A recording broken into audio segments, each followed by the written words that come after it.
क्या आपने कभी गौर किया है कि कभी कभी तो हम बैठे बैठे ही थक जाते हैं और कभी कभी हम बहुत ज्यादा काम कर लेते हैं और फिर भी हमें थकन महसूस नहीं होती। आप पूरे दिन घर पर बैठे रह सकते हैं, लेकिन पूरे दिन बैठे रहने के बाद जो ऊब पैदा होती है वह हमारे शरीर को निढाल कर देती है, हमें थका देती है। लेकिन वहीं हम कोई खेल खेलते हैं तो हम उसमें खूब भाग दौड़ करते हैं, खूब शरीर को थकाने की कोशिश करते हैं, लेकिन खेलने के बाद एक चुस्ती महसूस होती है, जैसे शरीर का रोम रोम खिल उठा हो। अगर आप देखें तो यह बात अपने आप में एक विरोधाभास है, क्योंकि प्राकृतिक रूप से होना तो यह चाहिए कि जब आदमी खेलता है तो उसका शरीर थकता है, इसीलिए खेलने के बाद उसे थकावट महसूस होनी चाहिए। और जब आदमी खाली बैठता है वह अपने शरीर को थका ही नहीं रहा, वह तो आराम कर रहा है, फिर उसे थकावट क्यों महसूस होती है? अगर आप इसका जवाब जानना चाहते हैं तो इसका जवाब है हमारे मन की ऊब है।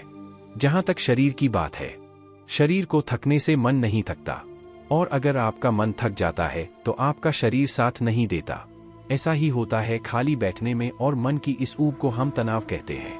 आज की जो कहानी मैं आपको सुनाने वाला हूं उसमें आपको तनाव के बारे में सारी जानकारी मिल जाएगी, और अगर आप तनाव को समझ लेते हैं तो आपके जीवन से दुखों का मिटना निश्चित है, क्योंकि दुख तनाव के कारण ही पैदा होता है। तो चलिए इस कहानी से हम तनाव को समझते हैं। इससे पहले कि आप इस कहानी में खो जाए, प्लीज वीडियो को लाइक और चैनल को सब्सक्राइब करके बेल आइकन की घंटी दबाकर ऑल को जरूर सेलेक्ट कर ले।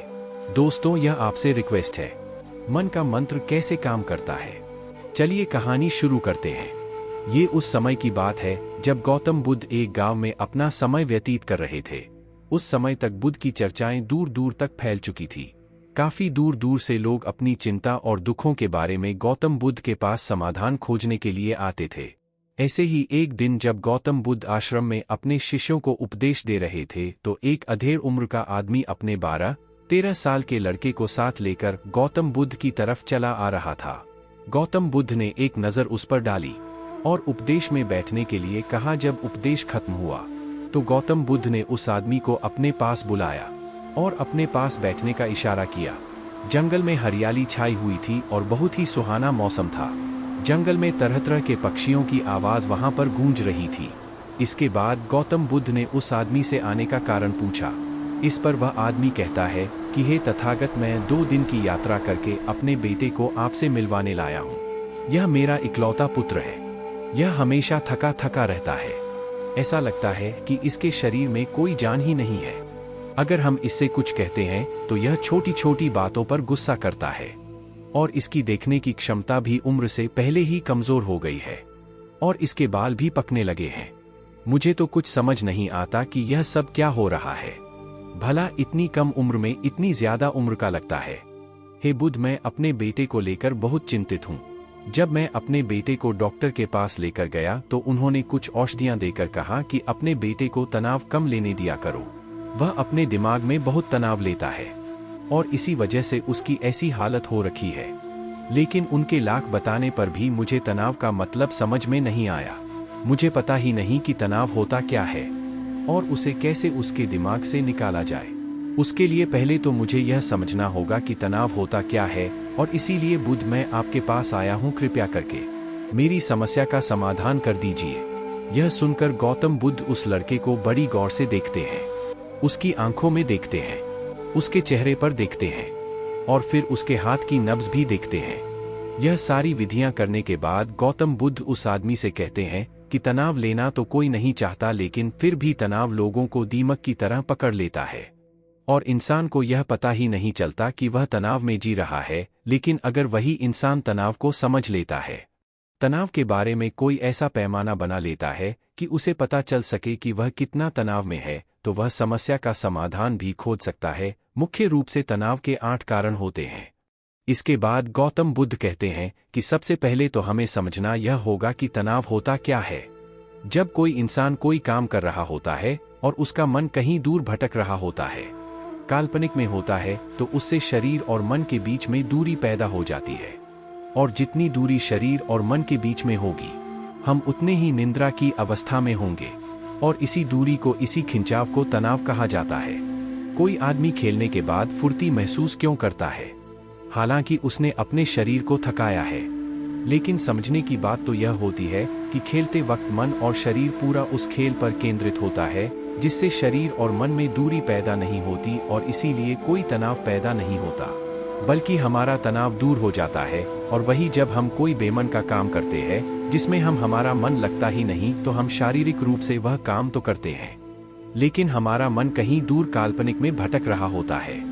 इससे शरीर और मन में एक दूरी पैदा हो गई और तनाव ने जन्म ले लिया। इसीलिए इंसान को एक बार में एक ही काम करने चाहिए और इस पर अपना तन और मन केंद्रित रखना चाहिए, जिससे आपके भीतर कोई तनाव पैदा ही ना हो। तनाव के कुछ मुख्य कारण भी होते हैं। इसके बाद गौतम बुद्ध कहते हैं कि अगर हम इन कारणों को जान लेते हैं तो हमारे अंदर तनाव कभी भी पैदा नहीं होगा। मुख्य रूप से जो कारण है उसमें सबसे पहला कारण होता है महत्वाकांक्षा।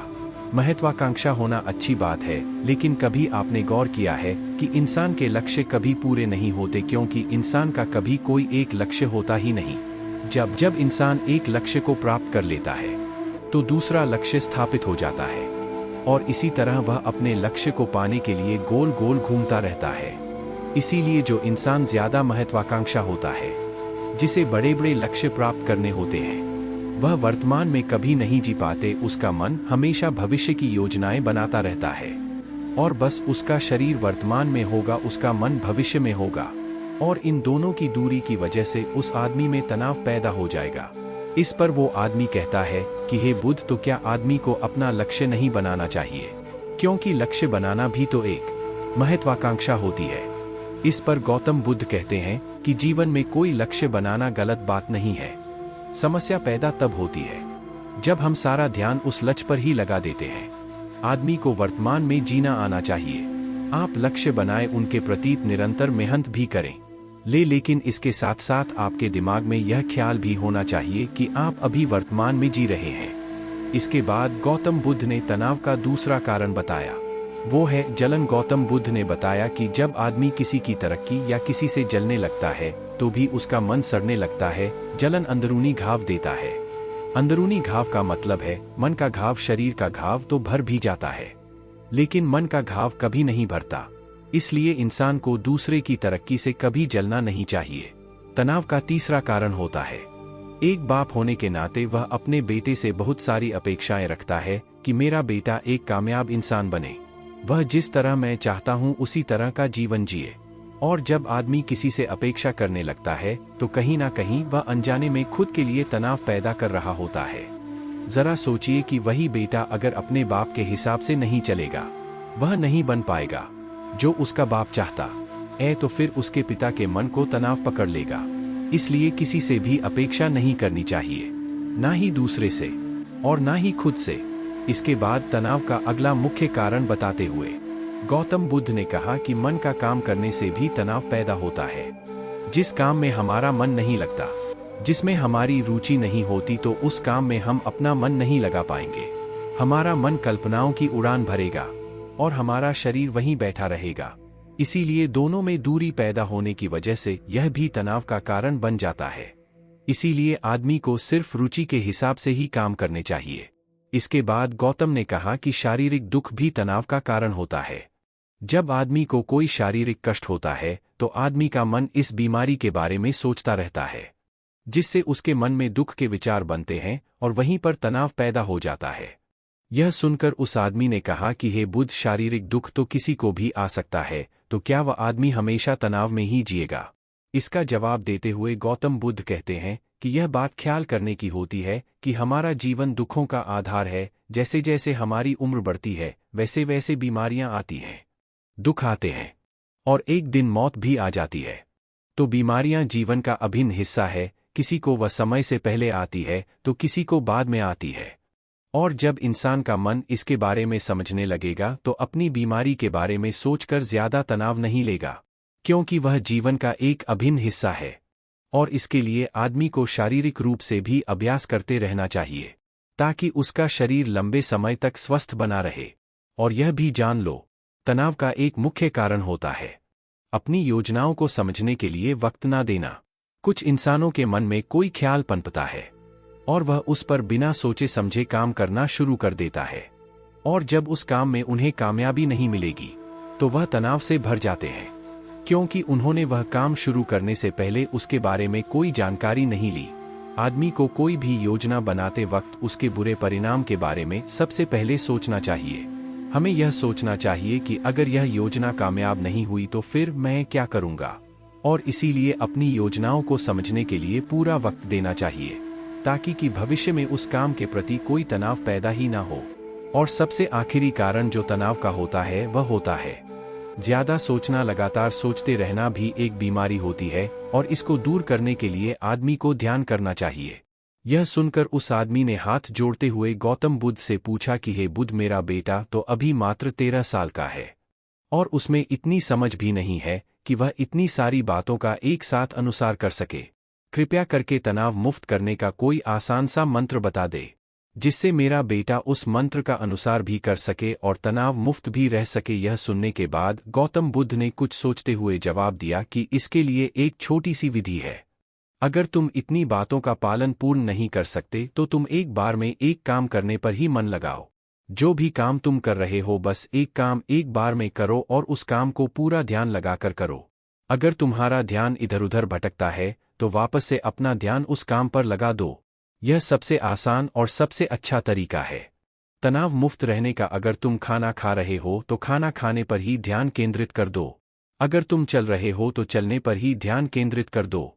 इससे तो तुम्हारा मन और तुम्हारे शरीर दोनों एक जगह पर रहेंगे और दोनों के बीच दूरी नहीं पैदा होगी, जो कि तनाव का मुख्य कारण होती है।